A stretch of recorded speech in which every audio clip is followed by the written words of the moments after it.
Well, good morning. Here we are. Rainy morning, and it is, here we go again. July 30. Yeah, July 30, 2014. Yeah, good. Bill, you want to tell us a little bit about this projector thing? Oh, I had my retirement party the last week of June, and it was a wonderful. People, old bosses I didn't know came in that were in their 80s. I was very blessed by it, and I got to speak and spoke a little bit about in the middle of my work life I met Jesus, and spoke a little bit. And Ellen spoke and talked about how the sermon from the vineyard we stuck with us called "Do the Two," and how she figured that's going to be a good way to live my retirement. If you don't know, do the two. That's going to the vineyard: love neighbor and love God. Huh. Anyway, other way around. Not the love God, love your neighbor. Yeah. Anyway, as a retirement gift, you usually get a gift card with so much money and a plaque. Instead of the plaque is a little bitty plaque, and it's glued to the top of this projector, which is one of the new cutting-edge LED projectors. Ooh. And there's meaning behind that gift because there's expectations that I'll both need and use it into the future to promote whether food for the hungry or teaching class or stuff like this. And I thought that was a great retirement gift with a hint of looking forward. Yeah, and I'm the first to get to use it. You're the first to get to use it. Yeah, thank you. You're welcome. That's really good of you. Yeah, because Bill's quite involved with Food for the Hungry, and so this thing's a stimulus to get out there and promote the message. Yeah. Could one of you guys, the second switch there, I'd like to dim these front lights, and I think it's one more over. We'll keep going this way. That one, I believe. It's already down. Dimmer. There's a dimmer. There's a slide dimmer. A slide by the switch, dude. That's the wrong one. I'd get back there, but I can't get back there. Good. Just play with them. Yeah, it's one of those. There you go. Now turn it up a little bit. Turn the other one up that you dimmed, the big broad one. The big one you can turn on. The Big dimmer. clear to the right. There, you can turn that one up. Ah, perfect. Is that? Are you guys okay with that? That works. Okay. Yeah. It's just these overhead lights right here really wash it out. So, okay. Well, we're studying one man's journey, and it's Jacob's, and we've been looking at this blessing. And boy, my attempt here last week, and we may have looked this the week before, is to try to make some sense out of this real enigmatic blessing. First of all, Jacob stole the blessing, the firstborn blessing that was supposed to go to Esau. It's very apparent to everyone what he has done. And when his brother came in to receive the blessing that his brother stole, of course, there was no blessing. It was gone.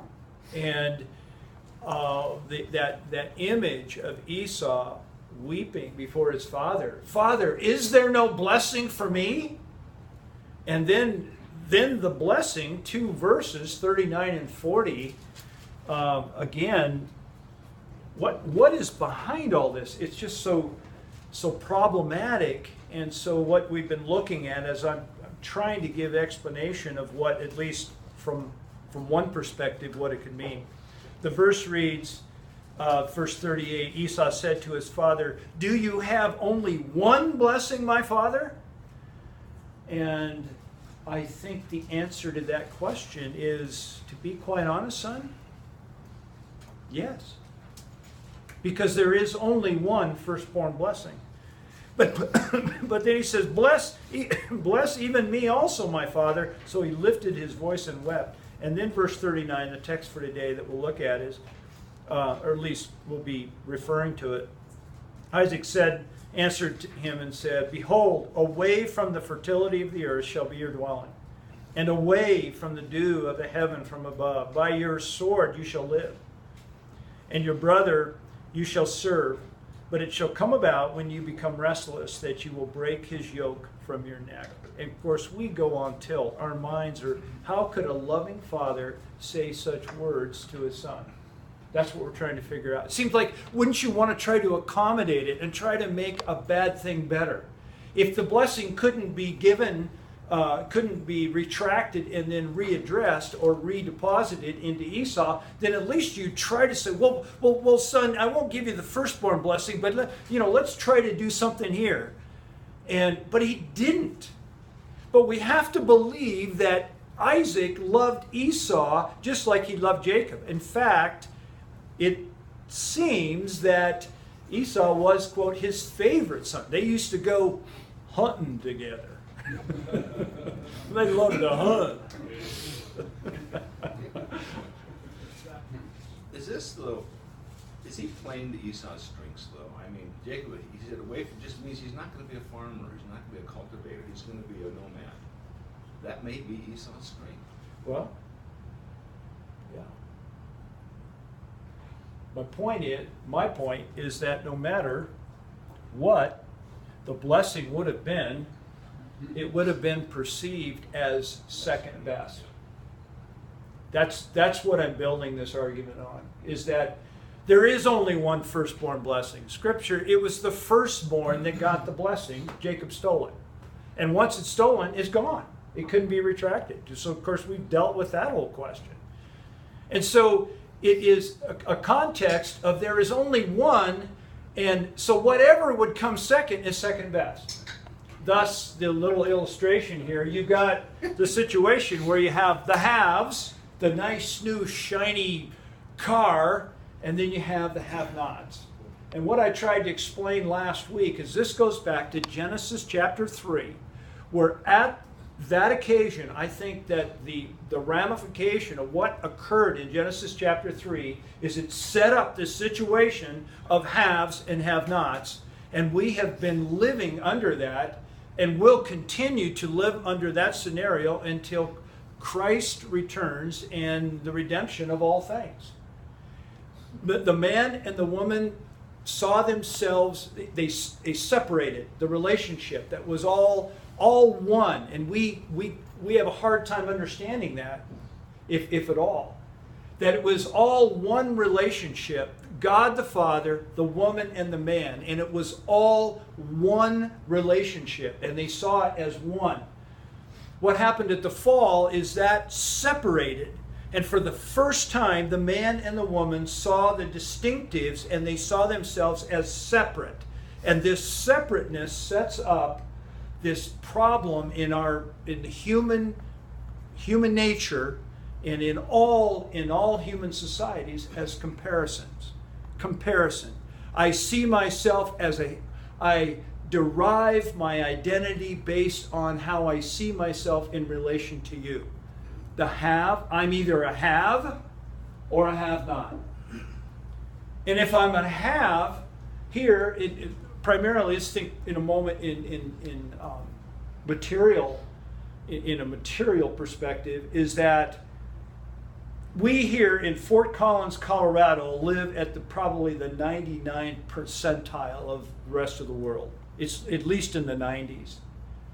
But yet most of us in this room, and if not all of us in this room at some time, have perceived ourselves as less than. I have not.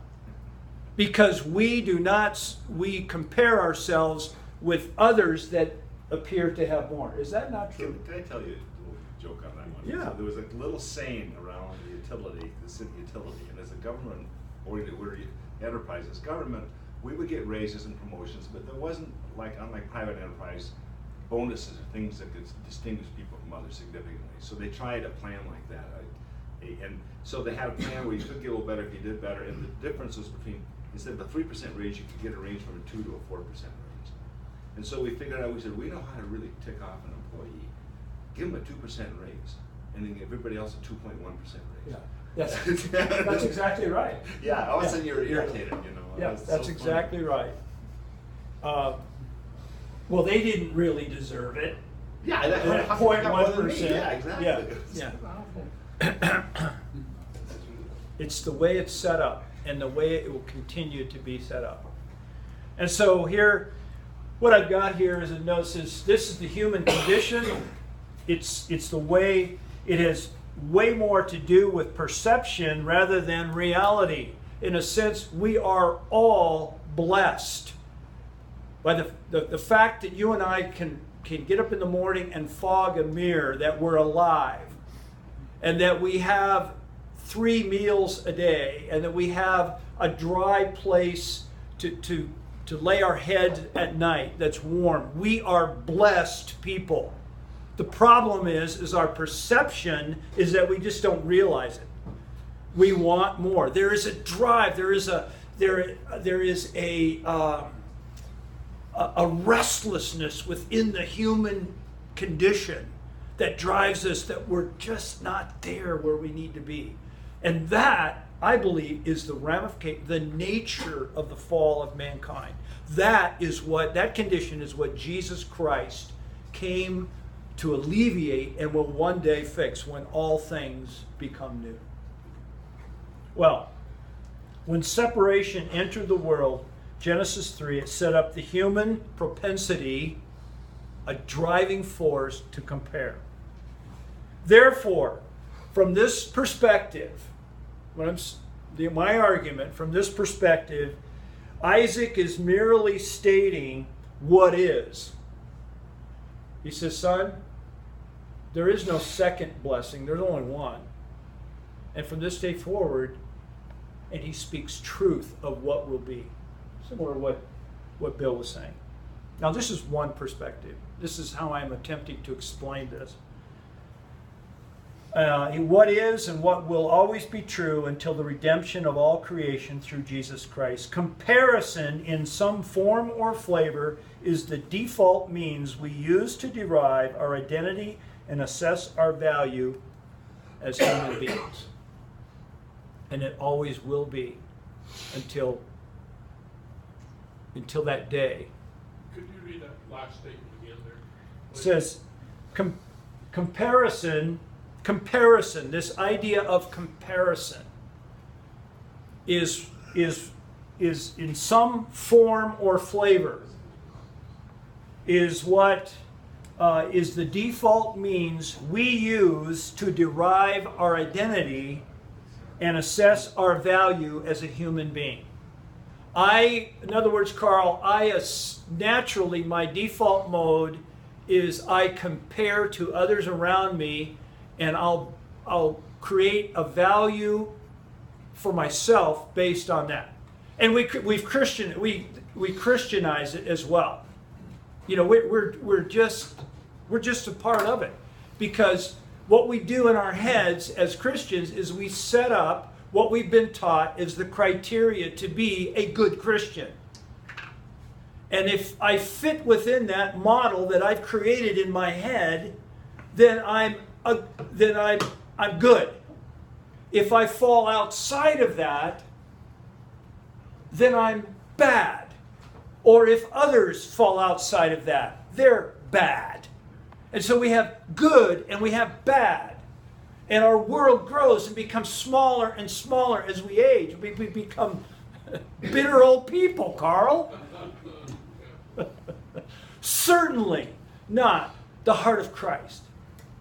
But this is our battle, man. I think that's really, really true. I mean, in my life, I just really, it's a constant battle of not being able to let go and trusting Christ completely and saying, Lord, you blessed me. You're doing wonderful things in my life. But I have a tendency to skip over and focus on other areas of my life, and guys have fallen into that bad thing. And how much time do I burn up? I could be doing something more productive. I don't know, maybe I don't like to use the word doing, but trusting God completely. Chris, could you guys have a hard time getting my arms around why this couldn't just have been redacted and then, because a fraud had been committed, and we think in our legal mind, okay, a fraud has been committed, redact the statement, move it over. Now now Esau gets the blessing, because Jacob stole it. That was wrong. But I think that I'm coming to grips with the notion that in the Hebrew mindset and even in Scripture, we're taught a again and again that what comes from the mouth Is there. is done. Yeah. It's like the proverbial feathers in the wind. How do you get it back? You don't. If it's a thing, if it's a physical, tangible thing, I can get it and take it. But if it's something from my mouth, like that two-edged sword, like so many different scriptural references, I can't get it back. And that's what's so enigmatic about the whole thing, is because we just don't. You used the term trying to get my arms around it, and it couldn't be taken back. I mean, we see obviously it was a lie. Everybody knew. His cover's blown. Take it back. Couldn't do it, and there's a reason why. And I think you've hit it. Yeah.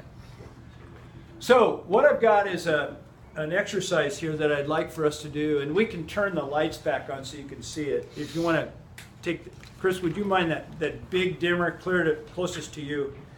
Yeah, thank you. Now I can read this. So what I've done is created an exercise. We have now analyzed the two blessings, and we've created a matrix by which we can compare those two. The directions say 4 points of comparison, are actually 5. Math is not my strong suit. So as we compare the two blessings, there's the component to the left, and there are 5. Physical, there's a physical component to each blessing. There's a spiritual component. There was mentioned a role in society, a domestic role in the home, and then an overall role to play in life. And each of the two blessings follow this pattern. So the blessing 1, intended for Esau but stolen by Jacob, notice there was in the physical component the words fruitful work, connection to the earth. In contrast, the blessing to Jacob, the second blessing, was life is going to be difficult and you're going to have hard work. You're going to be away from fruitfulness. Do you get that contrast? In the spiritual component, there is amazing provision from above, due from heaven to Jacob. And then on the right-hand side, blessing 2, not much help from heaven. It's going to be hard, at all. Role in society, large-scale authority, Jacob, as the firstborn, stolen.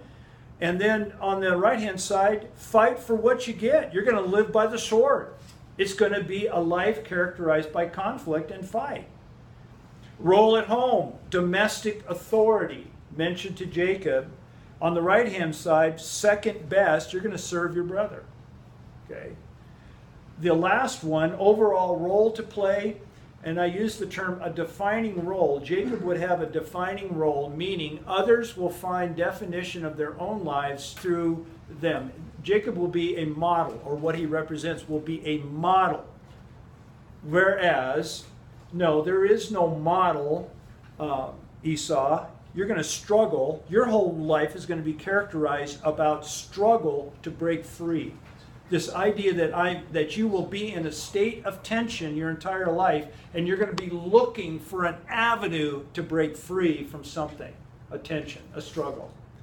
So I'd like for each of you, just take a moment and go down the list, and for each of the 5 components, rate yourself, your perception of where you are and how life is for you at this stage, wherever you are. In other words, physical, you get 2 choices. Either the circle of, do you view the fact that you have fruitful work and that there is a connection, that you're well integrated to the earth and into relationships around you, or is life for you difficult and hard? And so for each of those 5 components, color in the circle that best represents the one you can relate to most. Okay? So just do that, and then for the last 10 minutes here, I'd like you to get into little groups.